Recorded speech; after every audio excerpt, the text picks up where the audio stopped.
Good morning, students. Today in this video, we will study examples of fourth chapter.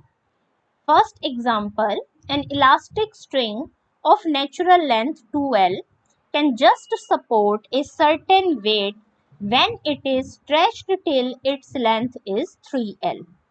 One end of the string is now attached to a point on a smooth horizontal table and the same weight is attached to the other end. Prove that if the weight be pulled to any distance and let go, the string will become slack after a time this. क्या है इसमें हमारे दो case हैं. First time हम बात कर रहे हैं कि जो आपकी स्ट्रिंग है जिसकी नेचुरल लेंथ 2L है वो उतना ही वेट सपोर्ट कर सकती है कि उसको वो वेट लेंथ 3L तक स्ट्रेच करे. तो उस केस में स्ट्रेच्ड लेंथ है 3L तो एक्सटेंशन हुई L. इस केस में हम मान लेते हैं T है उसकी टेंशन, तो T टेंशन होगी mg के इक्वल और mg आपका इक्वल होगा lambda into extension by natural length. तो यहाँ से आपकी इक्वेशन ऑफ मोशन से लैम्डा की वैल्यू आ जाएगी सिंप्लीफाई करके 2mg. अब यही सेम स्ट्रिंग अभी वर्टिकल पोजीशन में जो थी इसे अब आपने एक स्मूथ हॉरिजॉन्टल टेबल पर रखा है और एक पॉइंट उस स्ट्रिंग का अटैच कर दिया है एक फिक्स्ड पॉइंट से और वही सेम वेट अब हॉरिजॉन्टल टेबल पर रखकर अटैच किया गया है और फिर उस वेट को पुल किया गया है जैसा कि हमने हमारे हॉरिजॉन्टल टेबल वाले आर्टिकल में किया था. लास्ट वीडियो में हमने डिस्कस किया है. तो string will become slack after a time this, ये हमें प्रूव करना है. तो अब देखिए सेकंड केस, ये तो फर्स्ट केस से हमने लेम्डा की वैल्यू निकाल ली. अब हम आ जाते हैं अपने सेकंड केस पे. देखिए ये आपकी स्मूथ हॉरिजॉन्टल टेबल है, ये पॉइंट ओ मैंने उसका फिक्स पॉइंट कर दिया, ओ से ए तक उसकी नेचुरल लेंथ है 2L. ये एक पोजीशन है पार्टिकल की ए बी, ए और बी के बीच का डिस्टेंस है ए. देखिए let one end of the string be fixed at O on the table and the particle of mass m attached to the other end be pulled to a length a such that OA आपका 2L है और AB आपका A है. हमने क्या करा, string को ये आपकी यहाँ तक नेचुरल लेंथ से B पॉइंट तक स्ट्रेच करा और छोड़ दिया और P मान ली position of the particle at time T और A और P के बीच का डिस्टेंस है x. तो अकॉर्डिंग टू आर्टिकल आपकी इक्वेशन ऑफ मोशन क्या हो जाएगी, मास इनटू एक्सेलरेशन. लेकिन जो टेंशन है वो इस डायरेक्शन में वर्क करेगी इसलिए माइनस टी डैश. तो पॉइंट पी पर जो आपकी टेंशन है वो कितनी हो जाएगी, कितनी एक्सटेंशन हुई x, तो lambda x bye natural length 2L. यहाँ पर लेम्डा की वैल्यू अबव इक्वेशन से हम पुट कर देते हैं, सिंप्लीफाई करके आपकी इक्वेशन आ जाएगी ये. तो सिंपल हार्मोनिक मोशन की कंडीशन से सिमिलर है और कंपेयर करने पर आपकी म्यू की वैल्यू आ रही है लेम्डा बाय 2Lm. लेम्डा की मैंने अब यहाँ वैल्यू पुट कर दी, वैल्यू किसके इक्वल आ गई, g बाय L की. तो आपको शो हो रहा है कि आपका मोशन सिंपल हार्मोनिक मोशन है और ये आपका पॉइंट ए क्या बन जाएगा, सेंटर, और बी क्या बन जाएगा, पोजीशन ऑफ रेस्ट. तो स्ट्रिंग कब स्लैक हो जाएगी, जब आपकी टेंशन का रोल प्ले होना बंद हो जाए, यानी कि वो अपनी नेचुरल लेंथ पर पहुंच जाए. यानी कि आपको क्या निकालना है, रिक्वायर्ड टाइम कब का निकालना है, बी से ए तक का. अब एक बात बताइए, मैंने लास्ट वीडियो में जो हॉरिजॉन्टल टेबल वाला आर्टिकल किया है वहां भी ये पॉइंट डिस्कस किया है कि एक्चुअल में मोशन कैसा होगा, जैसा इधर है वैसे इस पॉइंट के दूसरी साइड भी होगा. तो पॉइंट ए से बी जाएगा, बी से ए आएगा और सेम पोजीशन की मूवमेंट यहाँ होगी. तो ये जो बी से ए का टाइम होगा ये टोटल टाइम पीरियड का होगा 1/4. ठीक है, आर्टिकल में भी हमने ऐसा सेम यूज किया है. म्यू की वैल्यू रिप्लेस करेंगे, आपका रिक्वायर्ड आंसर आ जाएगा. Next example, a particle is attached to the middle point of a uniform elastic string which is stretched between 2 points A and B on a smooth horizontal table. If the particle is pulled to some point C between AB and then liberated, show that the motion is simple harmonic. Find the period of motion and amplitude. क्या है यहाँ पर देखिए, हमारे पास यूं समझ लिए, ये एक आपके पास स्ट्रिंग थी, ये उसकी नेचुरल लेंथ है, हमने उसके मिडल में एक particle of mass m attach कर दिया और दोनों ही किनारे फिर खींचकर किसी पॉइंट ए और बी पर क्या कर दिए, फिक्स। अब देखिए ये है आपका पॉइंट ए और ये है पॉइंट बी। हमने मान लिया स्टास्टिक स्ट्रिंग की नेचुरल लेंथ है एल और स्ट्रेच्ड लेंथ है एल प्लस एल डैश। तो यानी कि आपका ए से बी तक, क्योंकि देखिए नेचुरल लेंथ आपकी यूं समझिए ये है एल और स्ट्रेच्ड करने के बाद आपकी लेंथ है एल प्लस एल डैश, जो कि आपकी ये, ठीक है। और A and B are the points where ends are fixed, ठीक है। और यहाँ बीच में वो एक पार्टिकल अटैच था। फिर उससे एक पॉइंट सी है आपका कहीं भी ए और बी के बीच में, इस पॉइंट ओ पर जो आपका मास m का पार्टिकल था उसे पॉइंट सी तक खींचा है और फिर छोड़ दिया है, देन लेट गो। अब मैंने मान लिया लैम्डा है आपका modulus of elasticity. Let mass m be tied at point o, the mid point of a and b। अब एक बात बताइए, a से b तक का टोटल डिस्टेंस है l प्लस एल डैश, ठीक है। इसका मतलब a से o कितना हो गया, half l plus L dash, same o से b, ठीक है। Let the mass be pulled to a point C towards B. अब ये जो पॉइंट सी आप टुवर्ड्स ए भी ले सकते हैं, टुवर्ड्स बी भी ले सकते हैं। यहाँ मैं केस डिस्कस कर रही हूँ कि ये पॉइंट जो है बी की साइड है और फिर उसे छोड़ दिया। तो हमने मान ली P है position of particle at any time T और O और P के बीच का डिस्टेंस हमने मान लिया, क्योंकि पार्टिकल जो था O पॉइंट पर था आपका पार्टिकल, उसे फिर C तक लाके रिलीज किया गया है। तो जो हम डिस्टेंस निकाल रहे हैं वो हम निकाल रहे हैं पॉइंट O से, और O और P के बीच का डिस्टेंस मैंने ले लिया x। The force acting on mass R, क्या क्या फोर्स हैं जो आपके मास पर एक्ट कर रहे हैं। अब जरा ध्यान से देखिए, दो फोर्स हैं जो यहाँ पर वर्क कर रहे हैं। एक फोर्स, अब हम क्या लेकर चल रहे हैं, दो टेंशन है T1 और T2, क्योंकि हम पॉइंट P की बात कर रहे हैं। तो एक तो पोर्शन हम मान के चल रहे हैं A से P और दूसरा मान लिया मैंने P से B, ठीक है। अब क्योंकि पार्टिकल को C पॉइंट तक स्ट्रेच किया गया है, तो जो इसकी टेंशन है AP पोर्शन की, देखिए AP पोर्शन उसे दूसरी साइड में खींच रहा है क्योंकि उधर से भी स्ट्रिंग अटैच है। तो T1 हमने टेंशन मान ली किसकी, पोर्शन AP की, जिसकी डायरेक्शन होगी P से A में।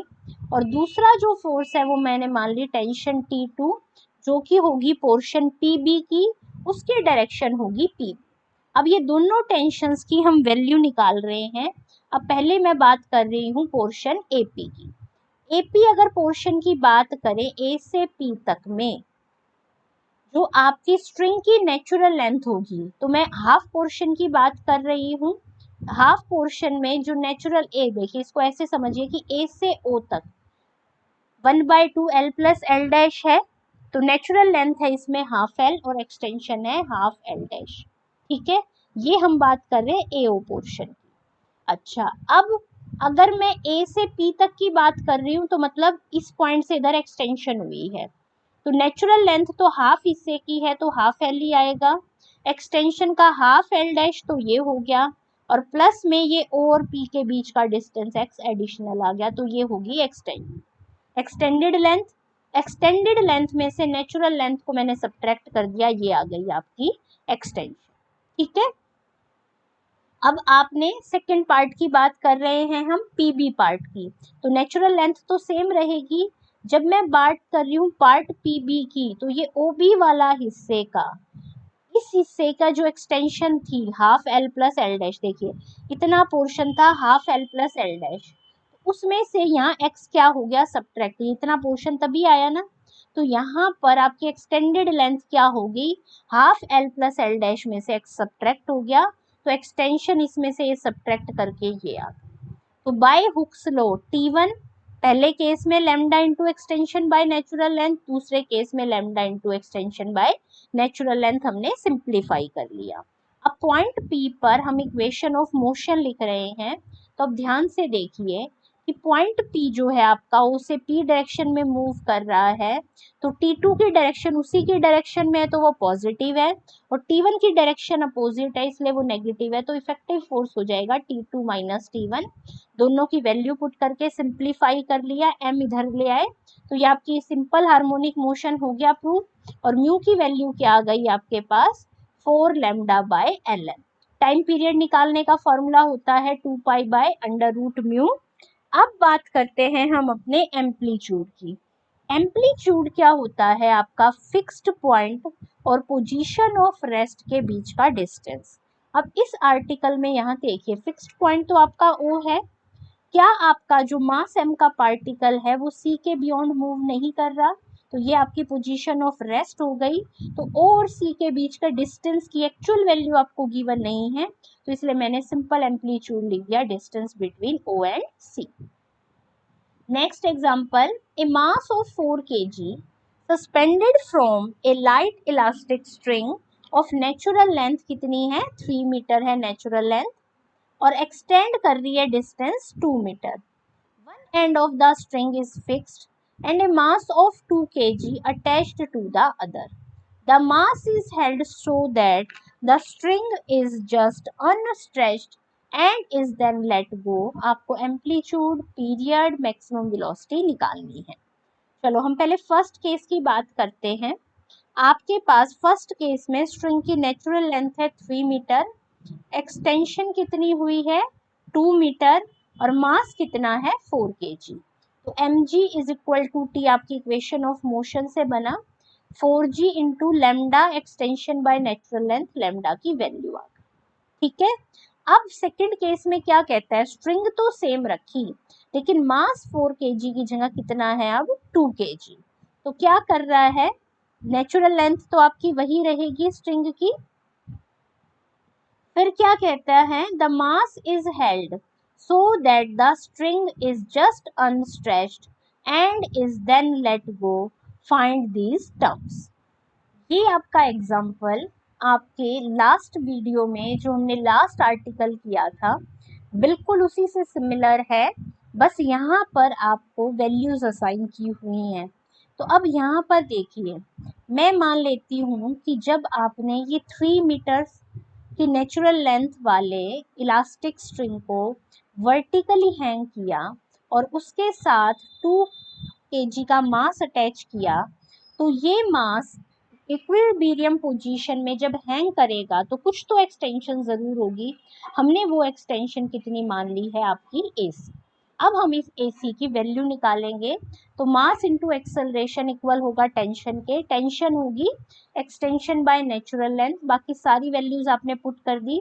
लेमडा की वैल्यू 6g कहाँ से पुट करी, इस अबव कंडीशन से सॉल्व करके AC की वैल्यू आ गई 1 मीटर। तो आपको ये पता चल गया कि इक्विलिब्रियम पोजीशन में ये 1 मीटर डिस्टेंस ट्रेवल करके हैंग करेगा। फिर क्या कहता है कि आपने इसे फर्दर पुल किया किसी पोजीशन P तक, किस तरह से कि C और P के बीच का डिस्टेंस है x। हम मान लेते हैं कि P पॉइंट पर जो टेंशन है जो अपर साइड वर्क कर रही है वो है T। तो अब क्या होगा, मास इंटू एक्सेलरेशन, अब कौन से फोर्स काम कर रहे हैं इस पे, एक तो वेट 2g है और टेंशन जो है वो अपोजिट डायरेक्शन में वर्क कर रही है, तो 2g माइनस टी, टी की वैल्यू हम पुट कर दे, लेमडा इंटू एक्सटेंशन कितनी हो जाएगी अब AP, और नेचुरल लेंथ आपके पास कितनी गिवन है OA।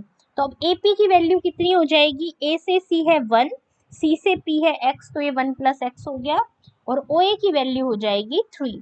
हमने इस स्टेप को सिंप्लीफाई किया, हमारी वैल्यू आ गई ये। इससे आपका ये स्टेप प्रूव करता है कि with mu is equal to g, ये सिंपल हार्मोनिक मोशन है। टाइम पीरियड का फॉर्मूला हो गया ये।